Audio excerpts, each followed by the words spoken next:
De volta com TV O Esporte e o assunto agora é estádio de futebol. E não tem como falar do histórico Juvenal Lamartine. Na última quarta-feira aconteceu uma audiência pública para falar sobre o destino do estádio mais antigo de Natal. A reportagem é de Amanda Porfírio. Roda VT. Que tal fazermos uma viagem ao tempo? O ano é 1928. A data é 28 de outubro. Primeira partida realizada no estádio Juvenal Lamartine. ABC contra Cabo Branco da Paraíba. Vitória de goleada por 5-2. Uma festa para a torcida do mais querido. Assim, iniciava a vitória de um dos maiores patrimônios esportivos do Rio Grande do Norte. O estádio, que já foi palco de grandes atuações, como por exemplo a do Garrincha jogando pelo Alecrim, já tem o seu destino definido. Vai ser devolvido ao povo. E o resultado dessa reestruturação começa a ser discutido aqui, com a participação popular. O maior ganho que a coletividade, de uma forma geral, vai ter é de ter esse espaço continuando a ser público. A ideia de se vender o Juvenal Lamartine para construir prédios não podia ser admitida, porque ia tirar um espaço assim, não só importante do ponto de vista histórico, como é importante para a socialização das pessoas, para que as pessoas se encontrem, façam esportes.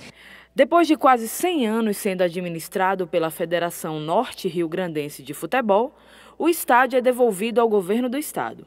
O projeto inicial é construir um espaço de esporte, cultura e lazer para o uso coletivo. Como vai ser uma praça esportiva e cultural, então outras categorias esportivas que são menos privilegiadas muitas vezes, não é? Elas terão espaço também no Juvenal Lamartine. O dever do poder público é fomentar o lazer e o esporte de uma forma geral, sem privilegiar nenhuma categoria específica. É interessante também a questão da federação estar não lá, mas se o Estado vai tomar conta, a gente precisa que o campo de futebol seja permanecido. Os jogos da categoria de base, sub-17, sub-15, são realizados lá. E também é cedido para alguns times de futebol profissional que não tem estádio. O movimento, intitulado O JL é Nosso, reuniu o público no auditório da UniRN com a proposta de ouvir opiniões. O objetivo é fazer com que o projeto de reforma atenda às necessidades da população. É uma iniciativa muito interessante dessa audiência pública e eu acredito que todos vão chegar a um consenso, principalmente os moradores do bairro do Tirol, de que o Juvenal Lamartine tem que ser viabilizado para que seja um estádio de futebol. Se for reestruturado, que haja melhorias, mas para que continue sendo cedido ao futebol, principalmente o futebol amador, que é tão carente. Após a audiência, o próximo passo é lançar o edital e abrir concurso a nível nacional para a seleção do projeto que vai requalificar o espaço. Uma coisa podemos afirmar: além de símbolo esportivo, o Juvenal Lamartine faz parte da vida e da história dos potiguares. Tá aí, o Juvenal Lamartine histórico, Lopes, você tem alguma grande lembrança do Juvenal? Juvenal clássico, Não tenho muita não, até porque nessa época, nesse período auge do Juvenal Lamartine, eu não residia aqui em Natal, mas ainda acompanhei alguns jogos. Eu tenho uma opinião formada a respeito do assunto. Olha, o estádio de Wembley, um dos pontos sagrados do futebol mundial, foi demolido para se construir um estádio que atendesse às necessidades do momento, da realidade atual. O Maracanã, que foi construído para uma Copa do Mundo, foi praticamente demolido para construir outro para receber as Olimpíadas. E eu pergunto, a demolição do estádio de Wembley acabou com a história do futebol inglês? Não, pelo contrário. Foi reavivada num museu que eles preservam com muito carinho e que conta em letras vivas toda a história dos principais momentos. Agora, você querer permanecer, com licença da palavra, com um monstrengo como esse, Juvenal Lamartine, no centro da cidade, que é um perigo até. Eu, por exemplo, penso duas vezes para levar um neto meu para lá, porque não sei o que pode acontecer. E a federação nunca mostrou aptidão para administrar aquilo.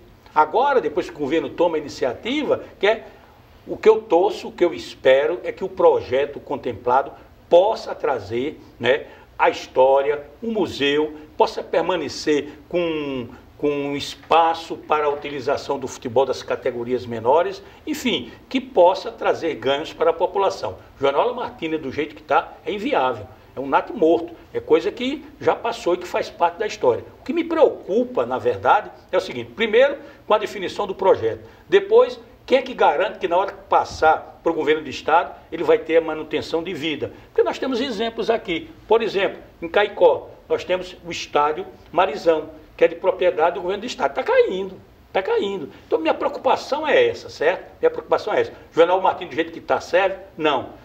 Pode ser modificado? Deve ser modificado. Agora, com compromisso de manter viva a história que ele, durante tanto tempo, entronizou no futebol norte-riograndense. Teve uma sonora que o rapaz falou que, segundo o desejo dele, ele queria que mantivesse o campo, porque para servir para alguns times amadores, alguns outros que não têm estádio. Você concorda com essa opinião?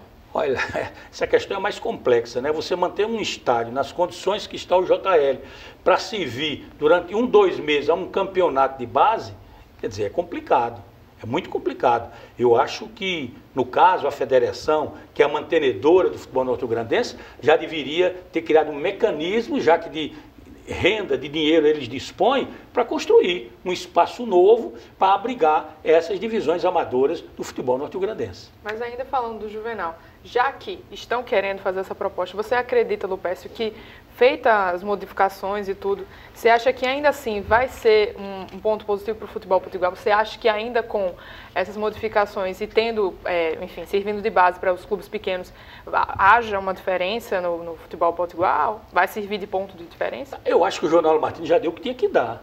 A história está aí para contar. Nós temos hoje na nossa cidade, nós temos hoje em Natal, um dos estádios mais belos, uma das arenas mais belas do Brasil, sim, do país. Agora, é preciso ser administrado com condições para que as equipes menores também participem e não só fique restrito, por exemplo, ao América, que hoje é a única equipe que utiliza a Arena das Dunas, né? Então eu acho que o governo deveria também estudar, ver nesse aspecto a possibilidade de levar também para a Arena das Dunas as competições menores. Por que não fazer preliminares de jogos de campeonato nacional? Por que não? Pois é, por que não? Lupécio deixou essa pergunta e você vai responder aí na sua casa. Vamos aguardar as cenas dos próximos capítulos, tá bom? Já no torneio de tênis, vamos falar de torneio então, né? O US Open, ele começa hoje com premiação recorde. O primeiro Grand Slam a pagar valores, né, iguais tanto para homens quanto para mulheres, teve início, né, nesta segunda-feira. Está com uma premiação total de 152 milhões de reais, a maior de sua história. Cada participante da primeira rodada dos torneios de simples masculino e feminino já entra em quadra com uma bolada de 146 mil reais, uma coisa super pequenininha, né? E se chegar à final e se for campeão, leva para casa cerca de 11 milhões de reais. É isso mesmo que você ouviu. Entre os homens, o último Grand Slam da temporada tem como favoritos o Novak Djokovic, o grande, né, campeão, e também o Rafael Nadal, que disputam o tricampeonato entre as mulheres. Serena Williams, que busca, né, o heptacampeonato, é a grande favorita. Então, boa sorte a esses milionários do tênis. Que o Djokovic consiga ganhar a medalha que ele não conseguiu, né? Ele não conseguiu ganhar, né? Exatamente, se recuperar a tempo. Mas agora ele vai vir com gosto de gás. E a Serena também, que também não foi nem perto das finais. Pois é, então vamos torcer para essa galerinha.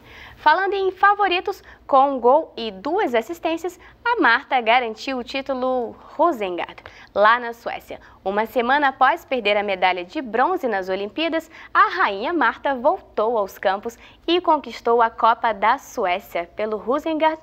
O time não conquistava esse título desde 1997 e desta vez conseguiu, vencendo o Linköping por 3-1, com 2 assistências e um gol da brasileira. Rainha Marta bombando, né? Aliás, ela fez 30 aninhos, tá super Pois é. bem... Diz que não vai mais jogar pela seleção, né? Espero que ela mude de ideia, porque Eu vai também fazer falta. espero. Mas, enfim, a seleção feminina de futebol é difícil, né? A gente torce tanto para elas, mas, infelizmente, a gente acaba sendo ali batendo na trave. Não adianta peça. torcer só de 4 em 4 anos. Não tem calendário, né? Não tem apoio. Eu tava nada. lá na semifinal, chorei horrores, vi aqueles cobranças de pênaltis, foi bem triste. Mas, enfim, que bom que a Marta conseguiu E superar. lá na Suécia ela é super idolatrada. Sim, claro, ela é uma jogadora excepcional. Agora, a questão da seleção não diminui o que é a Marta. Eu acho que a Marta, ela, como jogadora de futebol, independente de gênero, é uma expoente tanto quanto outros grandes jogadores, né? Pois é, então parabéns para nossa querida rainha. E olha só, um episódio que aconteceu no último sábado causou polêmica. Mais de 100 torcedores foram ao centro de treinamento do São Paulo para protestar por causa da má fase do time. Olha só. O problema é que esses torcedores entraram no local com rojões, agredindo verbalmente dirigentes e jogadores. Não satisfeitas, essas pessoas furtaram camisas e parte do material de treino dos atletas.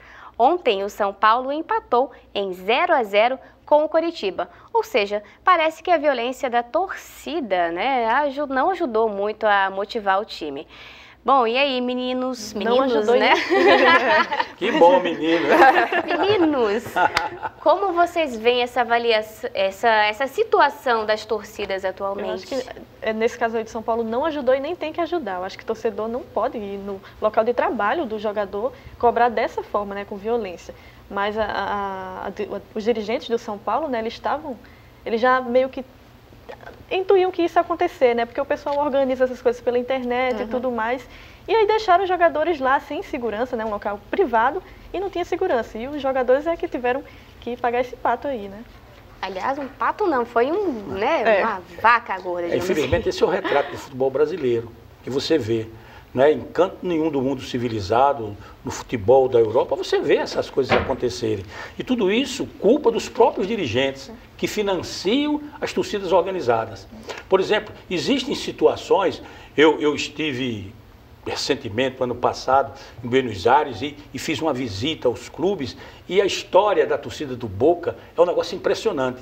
Eles é que determinam a eleição de presidente, eles é que determinam quem deve jogar no Boca ou quem não deve. O cara que chegar lá e diz, você vai jogar no Boca, agora você tem que ajudar a torcida. Se não fizer, você é escorraçado, você sai. Quer dizer, chegou a esse ponto. Nós estamos marchando, infelizmente, para isso. Porque, sinceramente, com todo o respeito que se tem, porque é bonito, uma torcida organizada, ordeira, mas o que essas torcidas têm ajudado as suas equipes e ao futebol brasileiro? Nada, absolutamente nada. É um torcedor desavisado que joga uma garrafa, o time pega 10 mandos de campo, quer dizer, prejuízo para a equipe, né? E a coisa vai se arrastando. Nós temos leis boas, a lei do Estatuto do Torcedor é uma das leis mais bonitas que eu conheço, mas infelizmente ela foi aprovada para não ser utilizada da forma mais correta possível e a coisa continua de pior a pior. Lamentavelmente, eu fico triste. Isso me entristece, certo?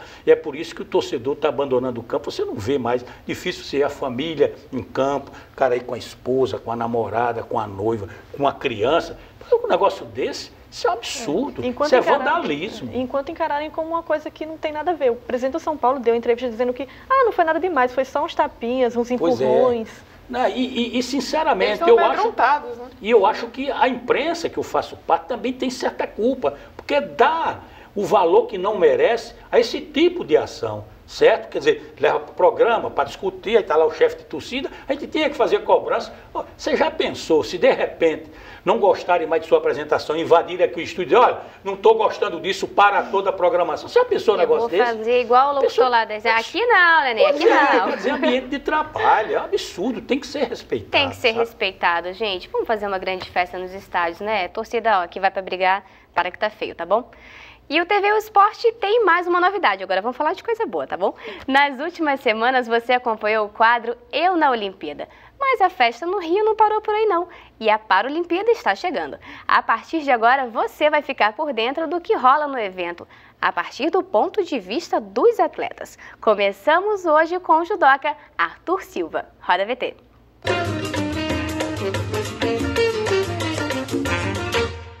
Fala galera, eu sou Arthur Silva do Judô Paralímpico, eu vou representar a categoria até 90 quilos na minha primeira Paralimpíada. Sou deficiente visual, represento a categoria B1, né, que é para atletas que têm o mínimo de resquício visual possível.